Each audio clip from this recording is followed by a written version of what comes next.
So here we are, outside the rehearsal studio, just about to go and do some rehearsals. So I think it's about that time.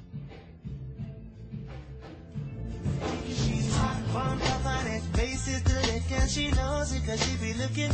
She's hotter than anything you screwed and trying to be rude, dude. She's straight finger licking like some food. So nonchalant, ain't got... Started in Chemical Rise as the home of Martin Terefi, who produced Katie Tunstall's album, James Morrison's record. And it just kind of, it was a cool setup. I mean, it's a really large console room. It's cool because different kind of way of doing the record this way, because I've got different musicians coming in, all top of their game. I mean, Glenn's a bit, but you can't have everything enough, can you? But so we're working. Oh, but love, you know that. We're doing band practice here to go straight on tour, and what they're trying to say is that because they feel I've done such a good job, they just want to come on the road for free, which is. I love you, Rex. Oh, come on, man. Usually you find that the room where the desk is quite small, but he's actually got the actual live rehearsal kind of room in the same space. So we had like all the different musicians lined up, performing in the same room. You felt there was just this real chemistry. Certain studios you walk into, you can feel they're quite clinical. Are you finally ready? I've been waiting for you to kind of like just get that drum down. As you can see, everyone's like doing something. Like this is Joe, just kind of just getting the mix, the sound right. As you can see. Glenn, have you introduced yourself? No, man.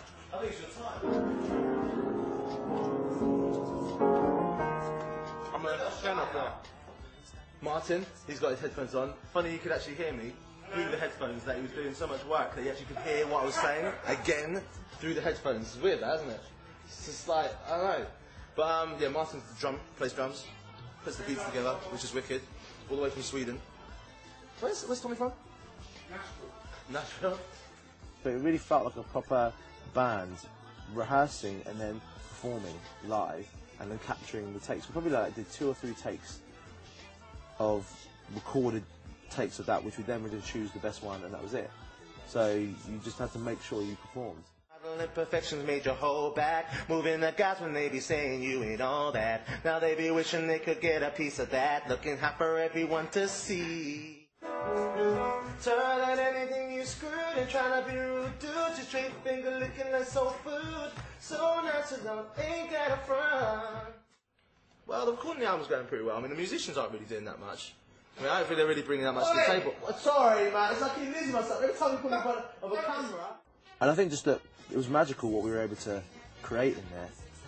And it's funny how, from taking that then over to Cuba, the difference I mean, I ended up revocaling half of those songs again in Cuba, and I thought what I'd done in Chemical Rise was amazing, but, if I do say so myself, but it was just like when I went to Cuba, it's just like, again, a different environment, a different energy, and you can just create something, again, completely different. So it was a good experience with Martin. He's a very talented, focused producer who does try to draw the best out of you. And I think one of the best pieces of advice he gave me was the whole thing of sometimes your imperfections can actually make a better performance. How'd it go? Pretty but 5, 6 more hips with a cinnamon house. About it, girl. You see, I got it back. I got it back. Nothing wrong with that. Girl, that makes me wanna go. This is I ain't never been before. One thing that does another six up. One thing that does another tell me one thing. Then go and do another. Tell me one. The Kano collaboration was wicked. I mean, he's a great talent anyway. And to be honest, I was introduced to him through Fraser T. Smith, who's one of the producers on the album. And then finally we got in the studio, and when we did, the chemistry was just incredible. You could have seen what's making a club with she, looking like my wife to be. But finally, I've grown up since then, and your eyes opened up since then. I love she, so let's keep it moving. Hey, this is the girl that I want. Check this, check this, check. Craig David, you know, it's like just blown away by the vocals and the thing, like standard. You don't even go in the booth no more. You know?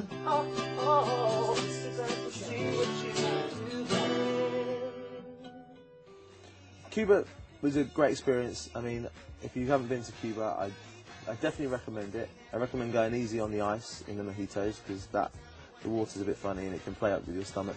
But musically, it's second to none. I mean, when you go to a club there, you really understand what a club is about. A club is there because you're going to dance. You're going there to enjoy yourself. We're Cuban musicians for the horn section that we had.